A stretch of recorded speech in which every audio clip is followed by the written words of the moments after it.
I don't like going to a town, city, place, a state, and then be criticized by some corrupt or incompetent governor. So for 11 days, there's been no murders. The record goes back years where that's happened. They haven't seen that happen in years. And then people stand up, and instead of thanking us, which they should do, and she's not that bad. She's better than most. But, you know, you have people, I watched in Illinois, Chicago, Illinois is a disaster. I have property there. It's a disaster. So I'm thinking about, you know, when I have some slob like Pritzker criticizing us before we even go there, I made the statement that next should be Chicago, because as you all know, Chicago's a killing field right now. Chicago is on edge as reports suggest the Trump administration is preparing a major immigration crackdown in the city. The operation, which could begin as early as Friday, may involve agents from ICE, Customs and Border Protection, and possibly National Guard troops. But Illinois leaders are already drawing battle lines. Illinois Governor J.B. Pritzker has blasted the plan, warning that sending federal forces without consultation amounts to an invasion. He says neither he nor his administration have received any communication from Washington, accusing the White House of planning the operation in secret. There is not an emergency in the city of Chicago. There is nothing that calls for having troops on the streets of the city of Chicago. We have crime like other cities do. But let's be clear, we are actually in better shape than the 30 biggest cities across the United States. We're in better shape on average, and it is important to recognize that the President of the United States is doing this for theatrics. This is not because we've asked for it. It is not because there is some justice that he is going to seek. It is because he wants to create chaos. That is all this is about. Well, one thing that we're trying to make clear to the entire United States is that this is a great city. Look at how beautiful this city is. This city is moving in the right direction on crime. That we have been, in fact, over the last 4 years, we have seen homicides drop in half. And that is something that the President of the United States should pay attention to. I know he doesn't read. I know he doesn't listen to very many people, but I know he watches television. And so perhaps if somebody from Fox News or from Newsmax is here, they'll cover the fact that Chicago is in much better shape as a result of the work that we are doing to prevent crime, to interrupt crime, to reduce crime, to increase the number of police. Our state police are up during my time in office. I want the president to understand that we do not want troops on the ground in the city of Chicago. Neither do the people of Chicago or the people of the state. Chicago's Mayor Brandon Johnson has also taken a firm stand. Over the weekend, he signed an executive order directing city agencies not to cooperate with federal immigration enforcement. Johnson warned residents that the city may see militarized patrols, armed vehicles, and even active-duty military on its streets, something he says Chicago never asked for. I'm signing an executive order today that will launch the Protecting Chicago Initiative.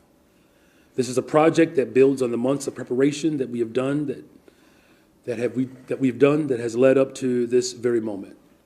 Protecting Chicago will ensure that every Chicagoan knows their rights, that every single family is prepared, and every part of city government is directed to protect the people of Chicago from federal action.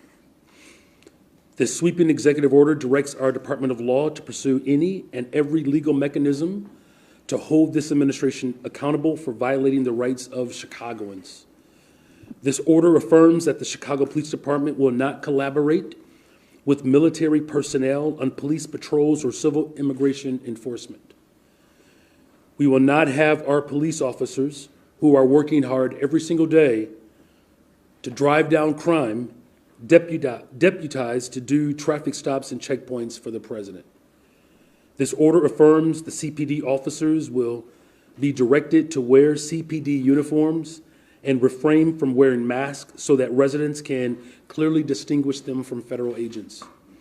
And finally, as I said, it establishes the Protecting Chicago Initiative, the most sweeping campaign of any city in the country to protect ourselves from the threats and actions of this out-of-control administration. We will protect our Constitution, we will protect our city, and we will protect our people. We do not want to see tanks in our streets. We do not want to see families ripped apart. We do not want grandmothers thrown into the back of unmarked vans. We don't want to see homeless Chicagoans harassed or disappeared by federal agents. We don't want to see Chicagoans arrested for sitting on their porch. That's not who we are as a city, and that's not who we are as a nation. My team and I have spoken with the governor, the county president, and with our federal delegation, and we are in complete alignment. Meanwhile, Homeland Security Secretary Kristi Noem has confirmed that federal immigration operations are already active in Illinois and that more resources are being added. She defended the measures, saying they are necessary to uphold U.S. law. President Trump has also weighed in, escalating tensions with a social media post aimed at Governor Pritzker. Trump warned him to fix Chicago's crime problem quickly, or we're coming. Both Pritzker and Johnson argue crime in the city has actually fallen, and they are preparing legal action if federal mobilization goes ahead. I was telling some of the people that in a certain way, you really want to be asked to go. You know, I hate to barge in on a city and then be treated horribly by corrupt politicians and bad politicians like a guy like Pritzker. He ought to spend more time in the gym, actually. This guy is a disaster. Gavin Newsom's a disaster. When we went, we saved Los Angeles. You wouldn't have been able to have the Olympics in Los Angeles. You're barely able to have it now. They did lose 25,000 houses to a fire that should have never occurred because they didn't let the water come down from the Pacific Northwest, which you guys don't want to write about. I had to break into the water supply to let the water down.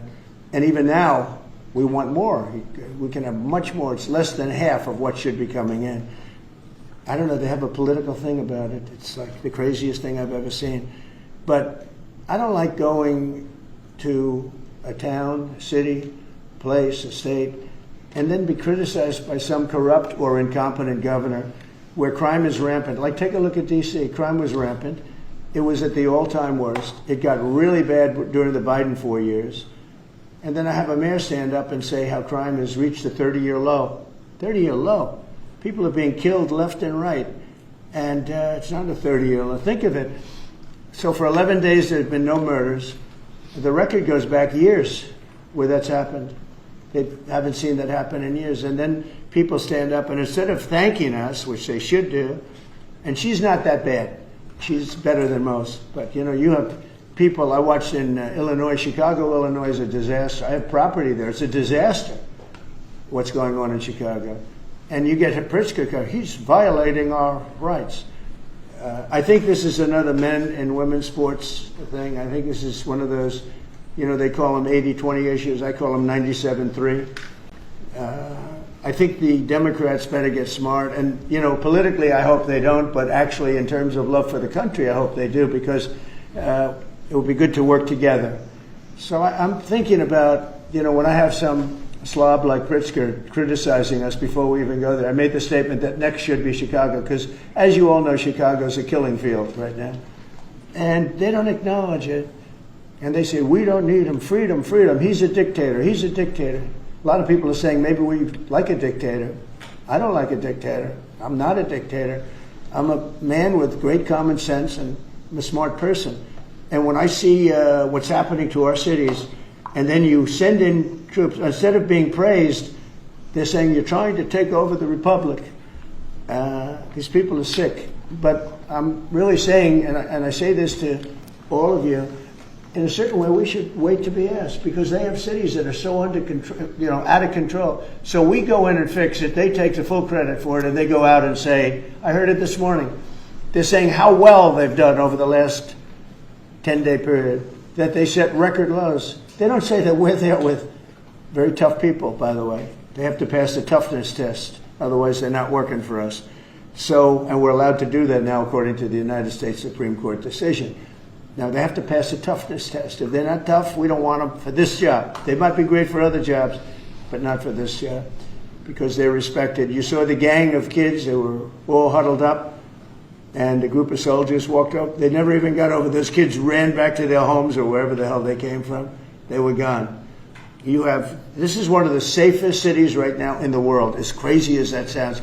And it took 7 days. It took really 3 days, but we're now in our 11th day.